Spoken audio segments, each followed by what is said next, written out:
Bienvenue à toutes et à tous, joyeuse fête de Pentecôte à toute la communauté chrétienne. Voici les titres de ce journal. Les chrétiens commémorent ce jour la descente de l'Esprit Saint, la fête de la Pentecôte qui marque aussi les retrouvailles des peuples Hula et Hueda. Nous ferons un tour à Grand Popo où se tient la 96e édition du Novicha. Troisième congrès du parti Restaurer l'espoir. Les militants se sont retrouvés ce samedi au Palais des Congrès à Cotonou. Ils ont pris de fermes engagements pour assurer la veille citoyenne.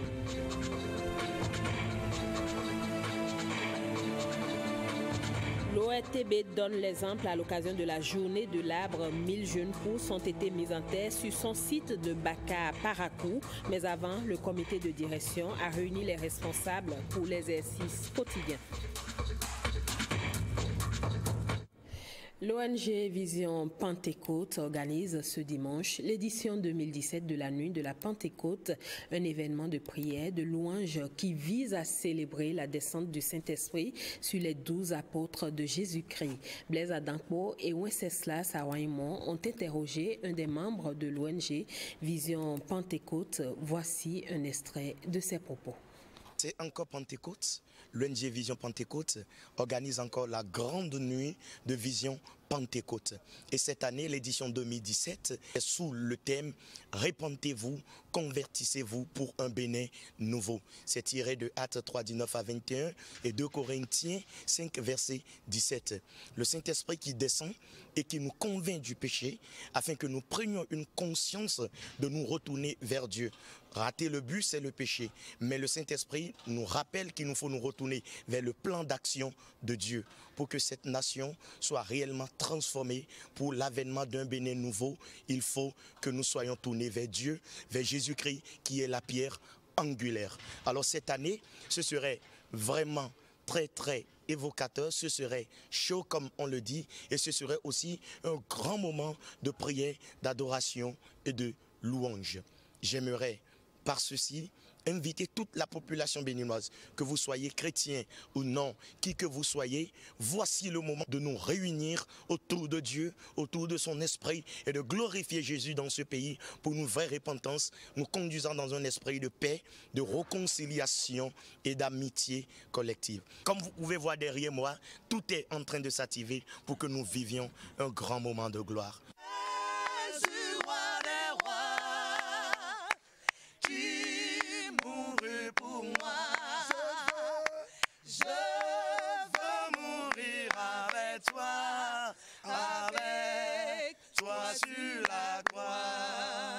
Rendez-vous est donc fixé bien-aimé pour le dimanche 4 juin au Palais des Sports de Cotonou. Nous serons à l'intérieur de la grande salle à partir de 20 h. Dieu vous bénisse. Shalom. Les Hula et les Hueda sont en fête à Grand Popo. C'est à l'occasion de la 96e édition du Novicha, un rendez-vous culturel annuel destiné à consolider les liens entre les fils d'une même localité. Une équipe de la télévision nationale est sur place. Yves Agodokwesi et Rachidat Biomaman nous décrivent une ambiance conviviale caractérisée par un riche programme. Suivez plutôt. C'est exact, et même si la pluie a failli gâter la fête, Grand Popo, tel un roi, est entouré de ses barons natifs d'ici et d'ailleurs. Il s'agit en réalité d'un rituel annuel qui se vit et ne se raconte pas, nous ont confié quelques personnes rencontrées ici. C'est le cas de ce monsieur, bonsoir. Bonsoir madame. Comment on vous appelle? Humbosa Ignace. Alors comment vivez-vous ces moments de Novicha? C'est un moment très extraordinaire, c'est une fête annuelle, c'est une fête qui datait des années et nous vivons ça chaque année. Et cette année, nous avons déjà des festivités qui se sont déroulées. Tout à l'heure, nous venons de finir avec les matchs. Et il reste maintenant la nuit de Novicha qui va débuter Alors comme vous le constatez, c'est ici, sur cette place, baptisée la place de Novicha, que tout se passe. C'est une occasion en réalité de rencontres, de retrouvailles, mais aussi de bonnes affaires, car en effet, ça vend ici, ça achète également grâce aux nombreux exposants des produits made in Grand Popo. Alors, quelle sera la suite pour cette fête? Je me dirige vers un membre du comité d'organisation. Bonsoir madame. Bonsoir. Quelle est la suite pour cette fête de Novicha édition 2017? Tout à l'heure, il y aura un grand podium, la grande nuit Novicha, où des artistes vont se produire pour égayer tout ce public ici. Pour nous, Novicha, c'est un festival.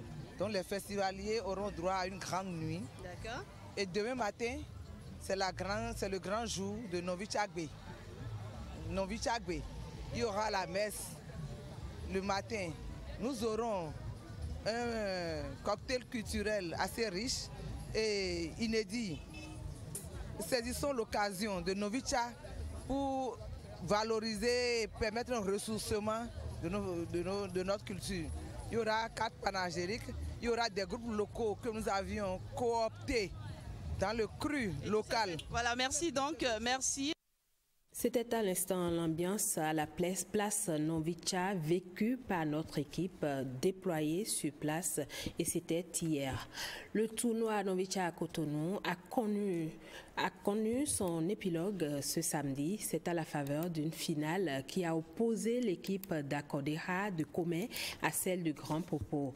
Après un match âprement disputé, c'est l'équipe d'Akodera qui a remporté la 96e édition. Le match à peine entamé et Akodera, ici en rouge, impose son rythme au jeu. Très rapidement, les joueurs de Comé enchaînent les occasions de but, mais rien n'y fit, l'équipe de Grand Popo en orange résiste. Et malgré les velléités offensives du dossard 12, Roland Béakou, le score restera vierge jusqu'à la mi-temps. Quelques réglages et consignes à la pause et les deux équipes retrouvent l'air de jeu. Le réveil des joueurs de Grand Popo ne se fait pas attendre. Plusieurs tentatives, hélas sans succès. Poussé par son public, Akodera reprend le dessus et assiège le camp adverse, mais se heurte à une défense de Grand Popo impénétrable. C'est finalement au tir au but que Akodera s'imposera avec 4 tirs réussis contre 2. Et je suis très fier de nos coéquipiers qui ont joué un jeu collectif, assez collectif, même si le but n'a pas été de notre partie au cours du jeu, on a pu assurer dans les séances de tir au but. C'est un jeu de foot, il y a un gagnant et il y a un perdant.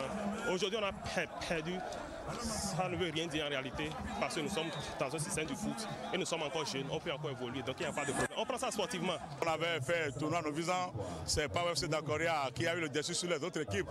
Et le jeu nous a introduit dans le tournoi, on leur a dit qu'on doit remporter la coupe parce que c'est le travail. Pour les organisateurs, c'est un pari à nouveau réussi. La fête Novicha vient vraiment de commencer. C'est le ciment de la fraternité parce que nous avons invité Akodera et Akodera est venu, il a fraternisé avec nous et Akodera a même parti avec la coupe. Mais c'est dans la joie.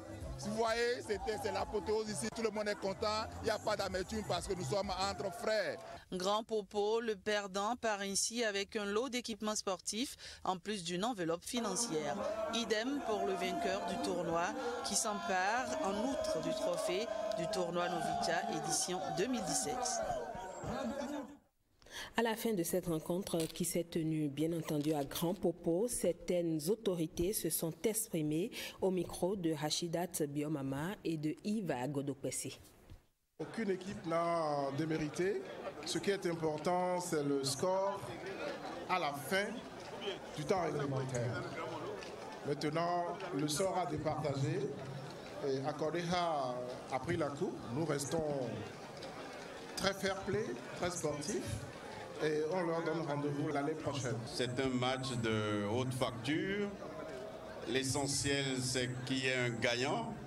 Ce qui a gagné, c'est l'entente, c'est la fraternité. Je crois que c'est le sens de Novicha.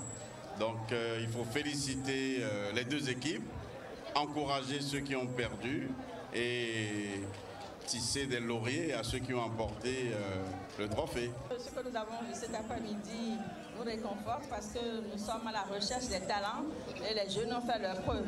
Il n'y a pas eu une équipe gagnante ni une équipe perdante. C'est un jeu de fraternité, d'amitié, de solidarité. Et il fallait quand même que quelqu'un prenne la coupe pour tout ce qui est prévu.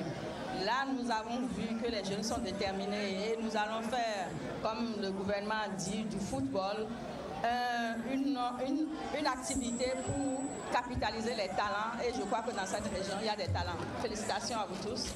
J'accompagne mes collègues, je ne suis pas de la région, mais c'est une solidarité gouvernementale qui m'amène à venir avec eux. Je connais bien l'équipe d'Akodeha puisque j'étais à Novisa et c'est l'équipe championne à Novisa. Mais bon, je pense que le plus important, c'est la fraternité. Le ministère des Sports a appuyé l'organisation de ce tournoi. Nous avons souhaité que même s'il y a un vainqueur qui partira avec la coupe, chaque arrondissement ayant participé puisse rentrer avec quelque chose d'important. Tout à fait autre chose. À présent, l'échiquier politique national s'enrichit de la naissance d'un nouveau parti politique. Le Parti démocratique républicain, PDR, est porté sur les fonds baptismaux pour soutenir le chef de l'État et notamment le programme d'action du gouvernement. Le congrès constitutif a eu lieu les 2 et 3 juin. Les détails avec Ulvaeus Balogun et Brice Chibozo. Ils viennent de tous les 12 départements du Bénin. Réunis au sein de la coalition des forces unies pour le nouveau départ CEFUNT, ces militants ont décidé de dynamiser la démocratie béninoise afin de répondre aux aspirations de la jeunesse. Ils deviennent le Parti démocratique républicain PDR, leader d'une nouvelle classe politique en gestation. Je suis fort de ce mot, la nouvelle classe politique qui doit se constituer, obligatoirement se constituer, que la coalition des forces unies pour le nouveau départ a voulu changer de statut, animer la vie politique, être au rendez-vous pour pouvoir s'affirmer. Cette assemblée générale ordinaire de la coalition des forces unies pour le nouveau départ, couplée au congrès constitutif du Parti démocratique républicain, est un pari que la jeunesse béninoise prend pour montrer à tous qu'on peut faire la politique autrement. Le PDR se veut être la seule alternative pouvant leur permettre de se positionner sur sa liste pour les prochaines échéances électorales. Des soutiens affluent déjà pour accompagner ce nouveau parti dans sa mission républicaine. Le parti naît dans un contexte où il y a un pléthore de partis, plus de 200 partis politiques dans notre pays. Mais je voudrais vous rassurer qu'une fratrie nombreuse n'empêche pas chaque enfant d'assumer sa destinée. Avec la mise en place d'un bureau, le PDR se mobilise pour des victoires prochaines. Restaurer l'espoir, le parti de Candide Azanaï a organisé hier son 3e congrès ordinaire. Les travaux ont eu lieu dans la salle rouge du Palais des Congrès et ont enregistré la présence d'autres partis politiques et des militants de tous horizons. Plus de détails avec Alexis Kenom et Jérôme Ongbo. Plusieurs congressistes ont répondu à l'appel du bureau exécutif national du parti Restaurer l'espoir. Ce 3e congrès ordinaire vise à fortifier l'engagement militant de ces derniers. Comme il est de coutume, les travaux du comité d'organisation de notre congrès ont consisté à prendre en compte les observations pertinentes préalablement faites par les comités préparatoires du congrès et ont procédé à la mise en forme de nos statuts et règlements intérieurs. Le parti Restaurer l'espoir est créé il y a 11 ans. Il a aujourd'hui un nouveau logo. Pour nous, au sein du parti Restaurer l'espoir, la couleur jaune symbolise le présage de la richesse et de la prospérité. L'ensemble porte le nom suivant, l'espoir d'un Bénin prospère et solidaire. Plusieurs autres associations, mouvements et partis politiques ont marqué de leur présence ce 3e congrès ordinaire. Ils ont encouragé les congressistes à toujours maintenir la veille citoyenne afin de montrer aux populations que l'espoir est permis. Nous voulons provoquer une autre manière de faire la politique dans notre pays. C'est pour ça que depuis des années, nous insistons sur un style. L'homme politique doit armer et renforcer ses militants pour que leur courage, leur détermination, leurs compétences soient au service de l'intérêt général. C'est également le lieu de saluer le courage et le dynamisme de nos militants et sympathisants pour notre lutte commune en vue de l'instauration d'un Bénin meilleur pour tous. Le parti Restaurer l'Espoir vous en sera toujours reconnaissant. Ce troisième congrès a pour thème crédibilité politique et confiance publique. S'engager pour l'intérêt général. Candide Azanaï a longuement entretenu les congressistes sur les idées comme la transparence, la bonne gouvernance et l'intérêt public. Plusieurs jeunes filles et femmes potentiellement candidates aux élections futures ont été formées à Pobé dans le département du Plateau à l'art de la communication politique. Une formation initiée par le consortium WANEP et Rifonga Bénin visant à les préparer pour leur évolution possible en politique. Guillaume Avienou, Brice Rombo. Une cérémonie de fin d'un atelier de formation de potentielles candidates aux prochaines élections dans le département du Plateau à Pobé. Une formation sur la communication politique co-organisée par le consortium WANEP Rifonga Bénin et le RECAFEM, le programme d'appui suisse au renforcement des capacités d'action des femmes. Un programme se trouvant dans sa 4e phase. Je félicite la coopération suisse à travers le CAIR qu'elle a mandaté pour soutenir le consortium Rifonga Bénin et WANEP Bénin dans ce projet de formation de jeunes filles et de jeunes femmes pour assurer désormais la relève dans les instances de prise de décision. Des supports audiovisuels de personnalités de la politique au Bénin, mais aussi d'ailleurs sur le continent et dans le monde, ont permis aux participants d'appréhender l'art et la pratique de la communication politique. Il y a aussi qu'on nous a appris les règles d'or à utiliser en communication politique, ce que l'acteur politique doit éviter, faire ou ne pas faire. On nous a appris aussi comment prendre la parole en public, comment gérer le média et aussi comment gérer les débats contradictoires. Comment être un modèle différent des autres et du côté par rapport à notre habitude vestimentaire, la maîtrise de soi et ainsi de suite. À terme, les organisateurs voudraient contribuer à l'amélioration du taux des femmes aux postes électifs et nominatifs au Bénin. Les travailleurs de la Société nationale de commercialisation des produits pétroliers, Sonacop, sont mécontents contre leur autorité de tutelle. Réunis en Assemblée générale jeudi, le Centra Sonacop fustige la léthargie dans laquelle végète leur entreprise. Le point de leur Assemblée générale avec Ulvaeus Balogun et Calvador Arono. La Sonacop à l'agonie. Ce constat est fait par les travailleurs de l'entreprise. Ils dénoncent un complot qui se trame contre leur emploi. Dans leur viseur, le président du conseil d'administration, encore personne responsable des marchés publics, PRMP. Le dossier d'appel d'offres relatif à la réparation et à l'acquisition de matériel contre l'incendie dans les dépôts hydrocarbures est en souffrance au niveau de la PRMP, blocage de la réfection du pipeline pour le passage du fuel oil au dépôt port de Cotonou. Le dossier d'appel d'offres relatif à la réfection des packs de réception des stocks de carburant est aussi en souffrance au niveau de la PRMP. Le Centra Sonacop ne s'explique pas le blocage du budget exercice 2017 et le plan de relance de leur société par l'autorité de tutelle. Le budget et le plan de relance retenus ont été envoyés au MICA, entendez bien sûr le ministre de l'Industrie, du Commerce et de l'Artisanat, par des correspondances administratives émises par la Sonacop et dont les bordereaux de transmission sont revenus déchargés par le secrétariat particulier du cabinet du MICA. Curieusement, le président du conseil d'administration et le MICA lui-même ont prétendu n'avoir reçu ni le budget ni le plan de relance de la Sonacop. Pour se faire entendre, les travailleurs de la Sonacop se mobilisent pour faire front contre l'autorité. Il existe désormais en République du Bénin une loi portant protection et promotion des personnes handicapées. Cette loi vise à donner les mêmes chances aux handicapés. Comment ces derniers perçoivent-ils cette loi? Élément de réponse dans ce magazine proposé par Précieuse Akwehonou et Dine Bouhaïma. Le handicap Plusieurs personnes en sont victimes, certains dès la naissance, d'autres avec l'évolution du cours normal de la vie. Cette situation ne leur est toujours pas favorable.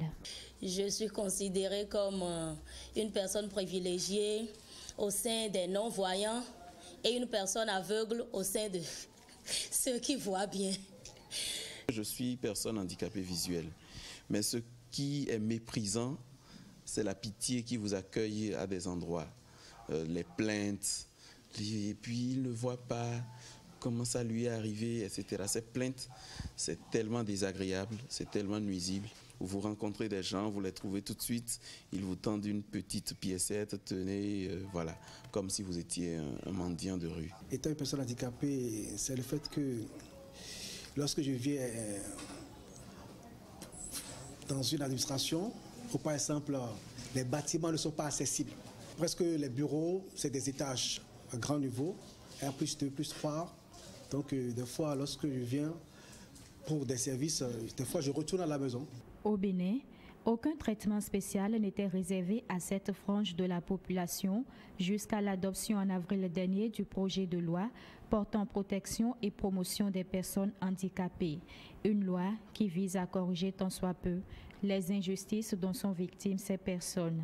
Les handicapés sont comme nous, sont comme les autres. Ils sont humains, ils ont besoin de vivre comme nous. Un handicapé désormais peut participer au concours d'agent permanent de l'État. Il y a le côté pénal, le côté dénonciation. Les tests auront la valeur que nous aurons dans notre conscience à leur apporter. Si nous voulons que les tests soient des tests bien, c'est que nous respectons les tests. Les tests ne valent que ce que valent les hommes qui sont chargés de les appliquer. La loi comporte 19 articles répartis en 5 chapitres. Même si elle semble apporter une lueur d'espoir, les concernés souhaitent que le pas décisif soit fait en vue de sa réelle mise en application. La loi est là. Et il ne reste que quoi aujourd'hui pour nous? Que le gouvernement prenne les décrets d'application. La loi qui a été votée vraiment au niveau des personnes handicapées soit mise réellement en application, que cela ne soit pas dans les tiroirs. Nous attendons, nous espérons que le décret d'application soit pris et que la promulgation soit faite afin que nous-mêmes, à notre niveau, en tant que personnes handicapées, au niveau de nos associations, nous fassions la vulgarisation de ces lois pour notre mieux-être. J'ai entendu parler de cette loi. J'ai entendu quelques dispositions qui semblent améliorer la situation des personnes handicapées. Ça nous tient à cœur juste parce qu'on croit qu'ils ne connaissent rien. Les personnes handicapées, c'est des gens qui sont doués de beaucoup de potentialités que l'État ne met pas en valeur. Un homme handicapé est un être à part entière. Tout comme les autres, il a aussi le droit d'avoir un rêve. Participant à la campagne de reboisement intensif qui a lieu actuellement sur l'étendue du territoire national, l'Office de radiodiffusion et télévision du Bénin plante 1000 jeunes pousses de l'espèce Millina sur son site à Baka dans la ville de Parakou, une manière pour l'Office à travers ses responsables de célébrer la 33e journée nationale de l'arbre. Plus de précisions avec Ronald Robinson et Olviga Messa. Le mouvement de reboisement continue même après le 1er juin.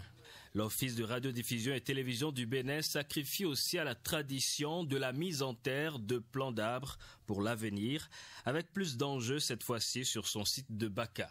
L'ORTB ne doit pas être en reste de ce mouvement d'ensemble dans notre pays. C'est un domaine de 20 hectares que l'ORTB a. Et nous avons cru devoir donc planter des arbres, sécuriser d'abord ce domaine. Nous comptons bien mettre de côté micros et caméras pour nous investir aussi dans l'industrie forestière en plantant des arbres à croissance rapide. Une façon de diversifier les années à venir les ressources de l'ORTB. L'ORTB, ce n'est pas seulement planter des images, semer du son, mais c'est également participer à l'éco-citoyenneté. J'en suis déjà à mon 3e et j'envisage 10. Donc ça ne saurait tarder que je puisse faire les 10. Le geste est vital et les responsables à divers niveaux de l'office se sont donnés à cœur joie pour le faire avec l'appui technique des agents de l'inspection forestière du Borgou. Nous n'allons pas faire tout cet effort-là pour rien. Nous allons veiller à cela et donc nous allons prendre, c'est vrai que nous n'avons pas la main d'œuvre qualifiée pour le faire, mais je crois que nous sommes dans la logique de faire des contrats avec des gens qualifiés pour nous aider à entretenir cela jusqu'à ce que ça ait une certaine hauteur, voyez-vous, pour sécuriser notre domaine. Et aujourd'hui, nous avons pour objectif de mettre 1000 plans en terre, s'il vous plaît. 1000 plans pour délimiter notre territoire et sur la superficie aussi. C'est magnifique parce qu'on était autour de 17 000 plans. Et aujourd'hui, ça nous amène à 18 000 plans. Le point de la GNA dans le département. Imaginez-vous, si toutes les structures pouvaient faire comme l'ORTB, nous irons à plus de 47 000 plans pour cette journée. Avant de passer planter sur ce site de Baka, tous les membres du comité de direction de l'ORTB ont dû délocaliser leur réunion statutaire à la direction régionale de Parakou. Et ce sera tout pour cette édition du journal. Mesdames, Messieurs, merci à vous tous de l'avoir suivi. Le programme prévoit à partir de 21h le magazine Effusion spéciale Pentecôte, suivi du magazine Unis pour toujours. Après le journal de 23h30, vous suivrez en direct du stade de l'amitié général Mathieu Kérékou la nuit de louange et d'adoration de l'ONG Vision Pentecôte. Merci de votre fidélité et bonne fête à vous tous.